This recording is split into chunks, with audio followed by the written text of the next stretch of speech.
Right.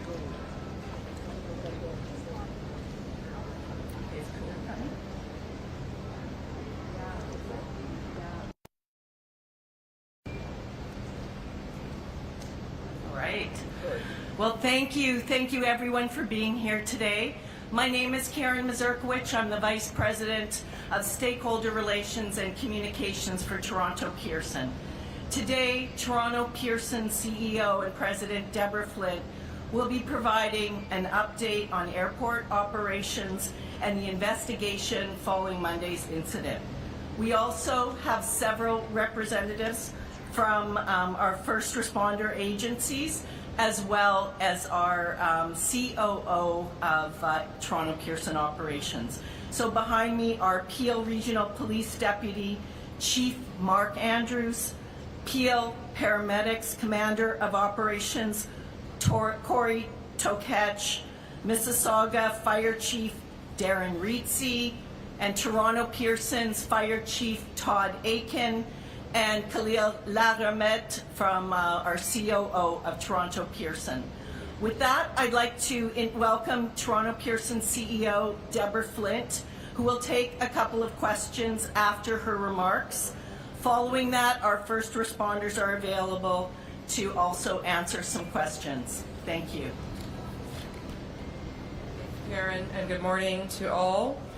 We are providing a third update this morning on yesterday's events as the accident transitions to the investigation phase, and I will share more on that investigation phase and what to expect shortly.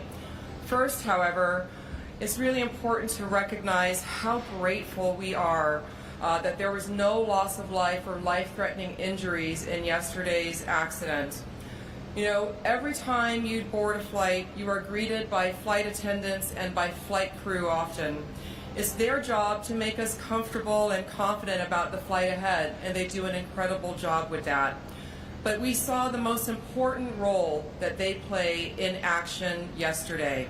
The crew of Delta Flight 4819 heroically led passengers to safety, evacuating a jet that had overturned on the runway on landing that was amidst smoke and fire.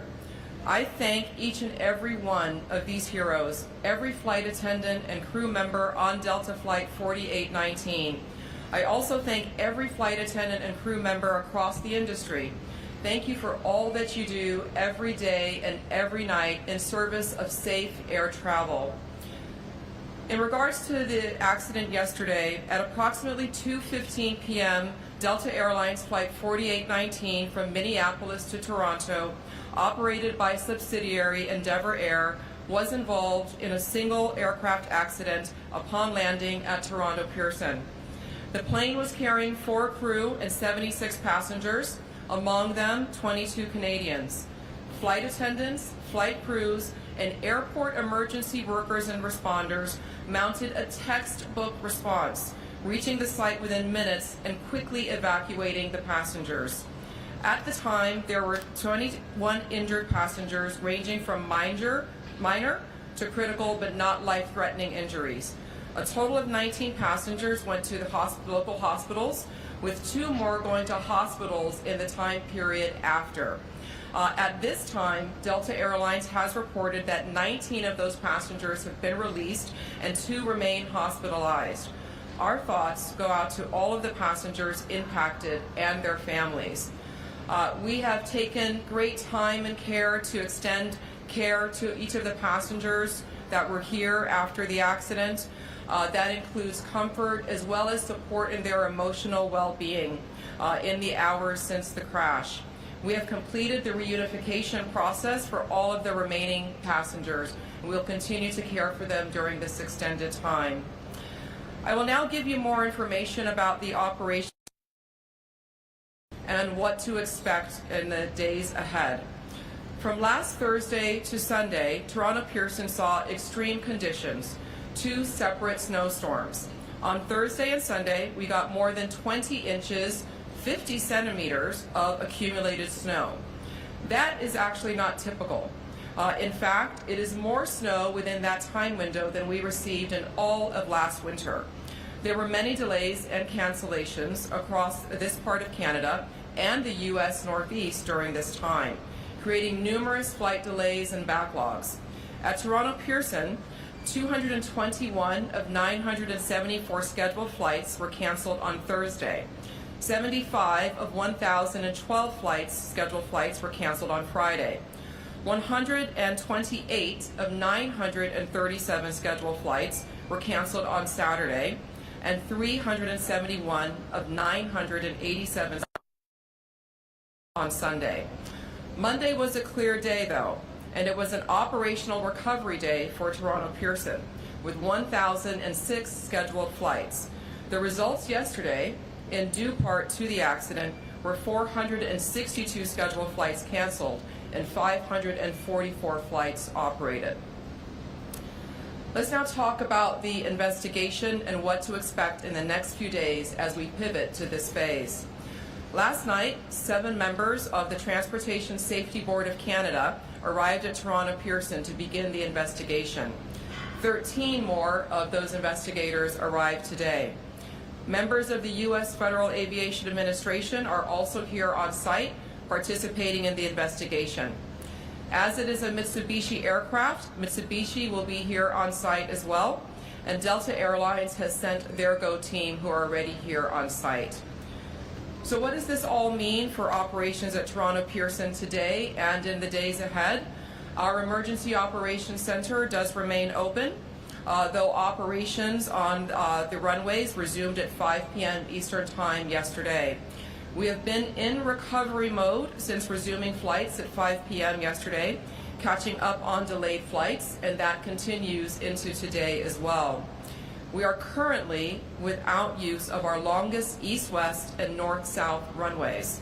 This and ongoing expected additional weather conditions today will affect how fast we recover operations, particularly with departure of aircraft.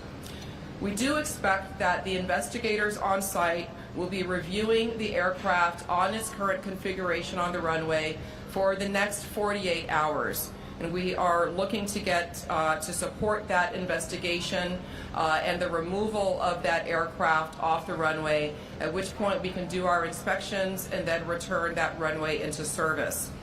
Toronto Pearson will continue to provide you all with operational updates, but this is now an active investigation time, and you can expect to start hearing more from the investigating authorities about the accident that happened here. We expect that the Transportation Safety Board of Canada will be issuing a statement with more information around that later this afternoon. In closing, I thank the industry, the community, and all of our employees here and across the sector for all the work that they are doing to support this incident and those affected, and that they do every day. Air travel remains the safest form of transportation. We are proud of that record here, and at times like these, we're very grateful and thankful of how the community and the industry comes together as one. Thank you. We'll now take a few questions. Folks who maybe can come up to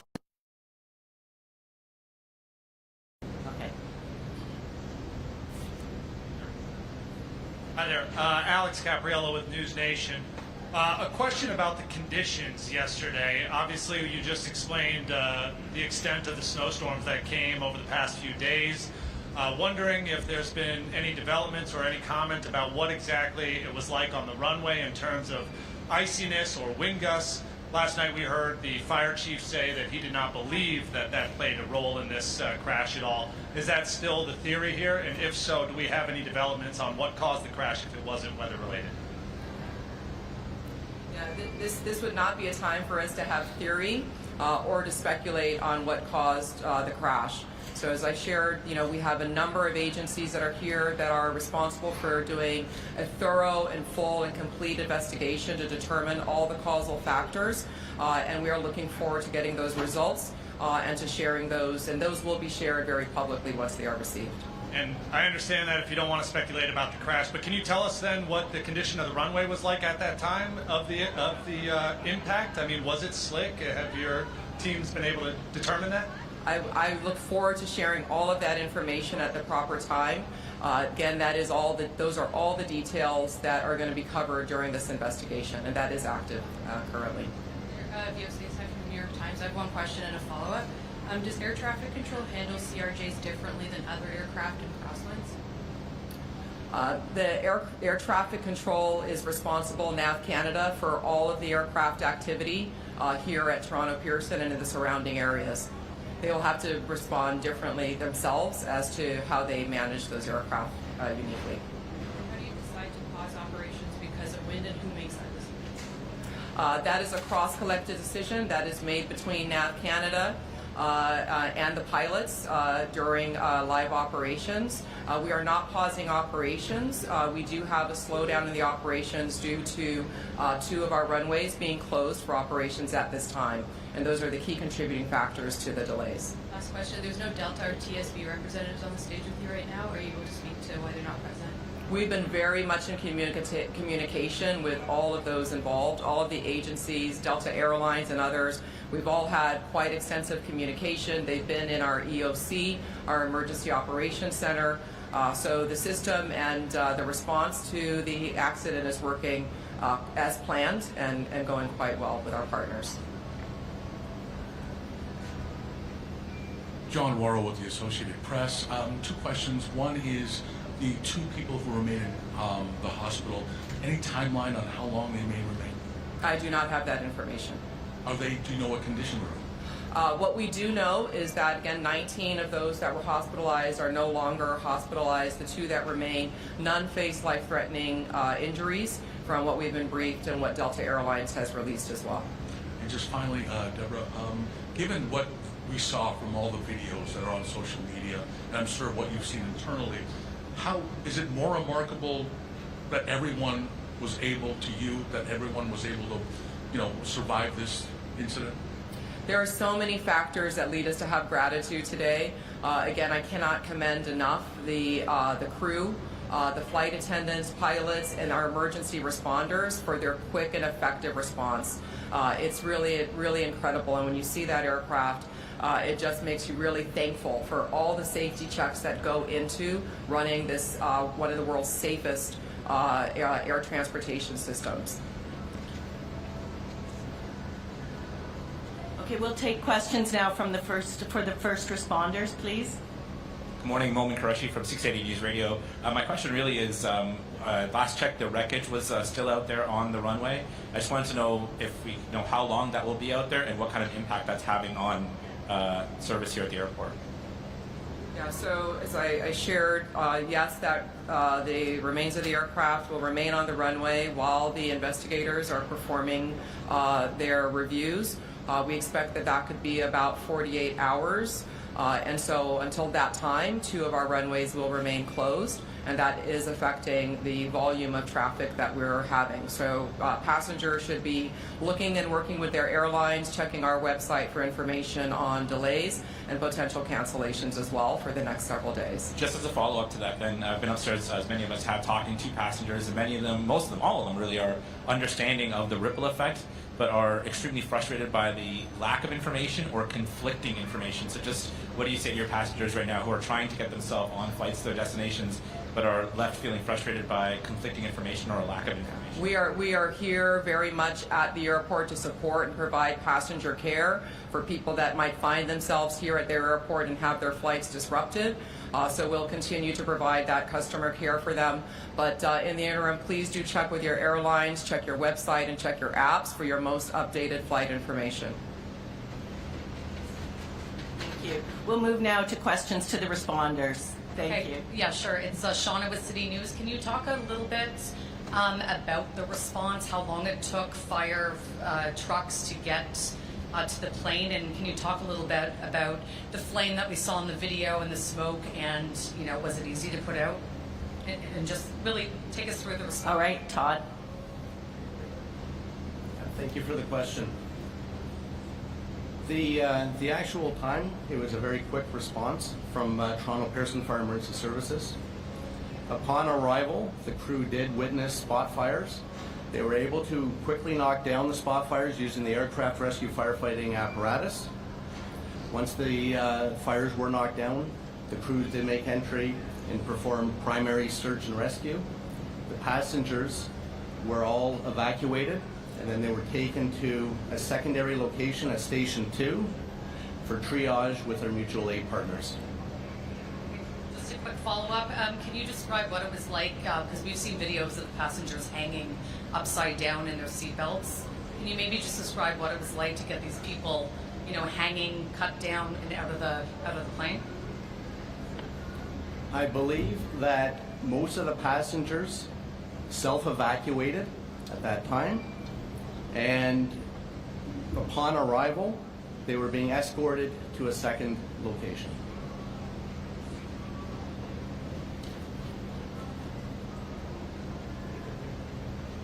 Hello, Nate Foy, Fox News. I'm just seeking some clarity from a first responder's perspective on the elements in your efforts yesterday. I know a lot of people are hoping for some clarity on what the fire chief said, and it sounds like you guys won't give us that, but can you tell me what it was like out there on the runway as you were doing your job? Was the runway dry, and the wind gust, how did it impact you?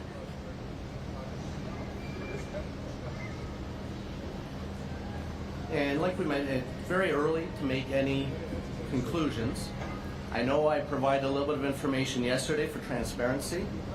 Today, now we have an active investigation.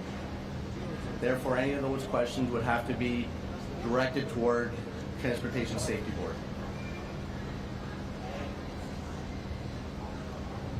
Hi there, Karen Lieberman with Global News. Besides the chief, I just wondered if any of the other first responders can speak to their own experiences and what you found and how you cared for some of these passengers. Sure. Thank you for the question. Mark Andrews, Deputy Chief of Peel Regional Police. I'd like to, before I answer the question, I'd like to say that our thoughts and prayers are with the 76 crew members and 4 passengers and their families that were impacted by yesterday's events, which fortunately had the best possible outcome for all of us.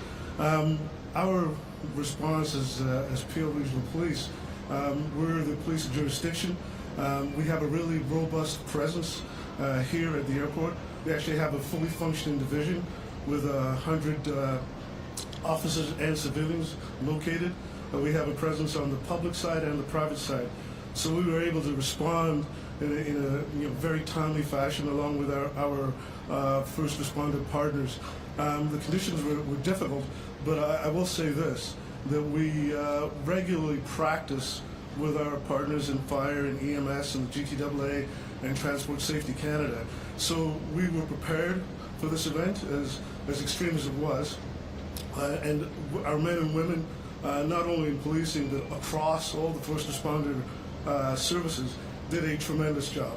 And in my mind, no doubt saved lives. So I'd like to acknowledge that.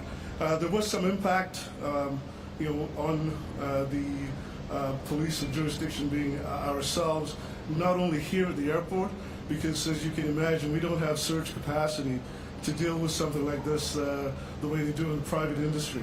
We had, at one point we had 50 police officers responding to the circumstances here at the airport and the surrounding environment.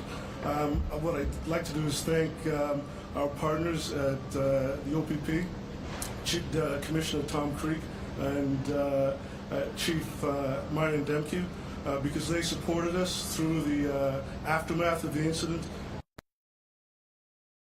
Officers to support both of our public. All in all, it was a great response by first responders, supporting GTAA and our TSB partners, but it's something that we practice and we're well prepared for should this happen again going forward. Mississauga Fire and Communications Services received the 911 call. It's called a crash alarm, so we get it directly from Pearson into our communications center. So we had a very quick response. We had 6 apparatus from Mississauga Fire respond. It was a combination of aerials, engines, and squads. In addition, we sent our command vehicle and also a tanker. We also had an acting platoon chief, a district chief, and myself that attended the scene. I took a position within their emergency operations center. Just to reiterate what Deputy just said, annually our firefighters at a location called Festi. It's a training facility. Our primary response is to assist with water supply, search and rescue, rehab, and medical support. The Mississauga Fire and Emergency Services and Mississauga Office of Emergency Management participates in 2 annual emergency exercises that are held at Toronto Pearson International Airport each year, including a high-level tabletop command exercise and a full-scale boots-on-the-ground emergency exercise. In addition to the exercises conducted each year at Toronto Pearson International Airport, the City of Mississauga conducts its own functional emergency exercise, and we did that in 2021, examining an aircraft accident occurring within the City of Mississauga. This exercise included partners from various organizations, including those represented in the exercises held here regularly at Pearson. The Mississauga Fire and Emergency Services and OEM provides emergency management training to regional partners from various organizations who may be involved in the response to an aircraft accident, amongst other emergencies. The Mississauga Office of Emergency Management can also serve as a conduit between the city and the Provincial Emergency Operations Center if provincial-wide coordination for the response and recovery of community impacts during an emergency is required. During an aircraft accident, the Mississauga Office of Emergency Management can assist in the coordination of providing municipal services if requested by our community partners who may be impacted in the event. This could include transportation like buses, facilities, or heavy equipment. The City of Mississauga has developed its own aircraft accident emergency plan, which conforms with and operates in conjunction to the airport emergency plan developed by the Greater Toronto Airport Authority. Thanks. That was a fulsome response. I just also wondered if anyone can speak to the nature of some of the injuries. Do you want to speak to something?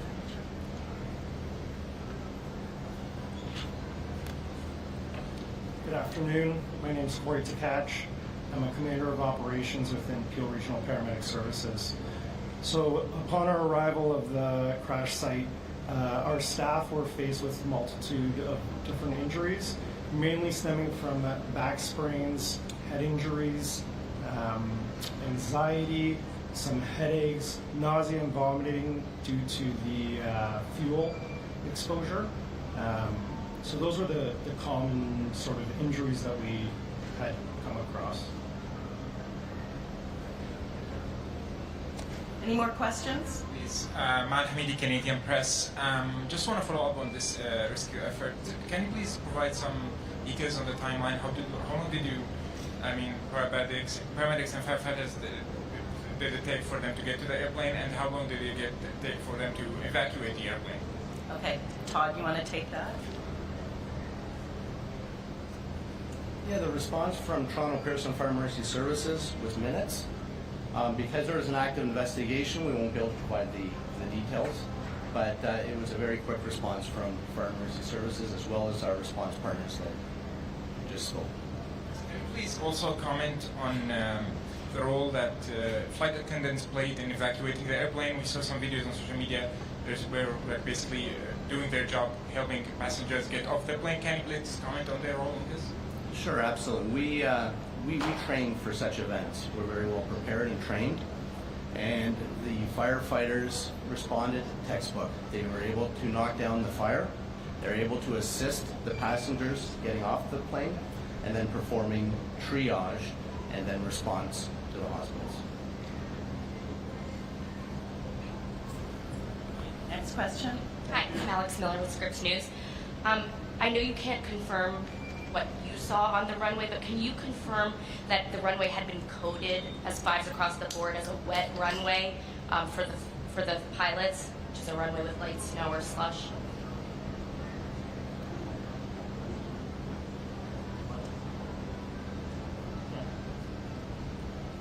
Yeah, like I mentioned earlier, because there's an active investigation, that will have to be directed towards the Transport Safety Board, please. Hi, Jessica Murphy, BBC News. I want to go back to something Mr. Andrews said. You talked about difficult conditions that rescuers faced on the ground. I'm hoping you could go into a bit more detail. Sorry, with who said? Sorry? BBC. Oh, no, sorry. You. Peel Regional Police. Peel Regional Police. Thank you for that question. The conditions that I was speaking of is the environmental conditions, the cold, the wind, the fact that we were still having the occasional snow. But those conditions, again, that we're used to working in as first responders, and our people, along with the other first responders, did a tremendous job of responding in those conditions. It's part of the environment that we operate in. Megan Fitzpatrick from CBC News. Can you tell us about the child that was airlifted to Sick Kids? Do we know if the child was on somebody's lap or buckled in? What can you tell us about the nature of their injuries? No, we don't. I'm sorry. Don't know if the child Do was not on a know. lap? No, we don't have those details. Can you give us an age range of the passengers on the plane? We don't have that either. I would direct that to Delta. We're going to take two more questions. Okay. And just one more. Of the two that are in hospital, is one of them the child? We're not sure either. A question for fire. Flammable is it? How much time did that give you to came in? Okay. Okay. It's on the jet. Yes. Upon arrival, there was jet fuel and there was flames. We do have specialized aircraft rescue firefighting equipment that carries water, foam, and dry chem, and that it is utilized to smother and cover up the jet fuel to provide mean-free egress for the passengers.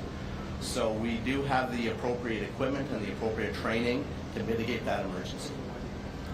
Okay, we'll take the last question. Just like a last question on the nature of the injuries. The people who were more seriously injured, those who were at one point in critical condition, what type of injuries were those? Are we talking about like broken bones, serious sprains? I think the paramedic did speak to that a bit, but he can come back and reiterate. So on the initial assessment in any mass casualty incident, we do a triage of patients. And yes, some patients were deemed to be critical at that time. And we make that assessment based on our initial contact, what the patient's complaining of, the fact that they were involved in a plane crash. And some of those determinations happen quite quickly in the short amount of time that we spend with that patient to ensure that they're receiving the quickest care possible. And there are times when further care occurs and those conditions get downgraded. So from critical to like serious and non-life threatening. There are times in scenarios like this where somebody may be complaining of like abdominal pain or a head injury, and we may err on the side of caution to deem them critical because we can't see inside their skull, we can't see inside their abdomen, but based on some of their vital signs and other determining factors, that's when sort of the decision to make them a critical patient would have occurred. So in terms of like the acuity of injuries, perhaps the most acute would be that like a back sprain or the head injury. Yeah, a head injury from an acuity state is obviously very dangerous. The issue is we obviously can't see inside the head at that time, right? So. Well, thank you all for coming today. We really appreciate it. I really thank all the responders as well for their time to come today and explain the situation on the ground. We will continue to give more updates on operations, Toronto Pearson, but from this going forward now, it is an active investigation, and we can expect hopefully to hear some news from the investigators. Thank you.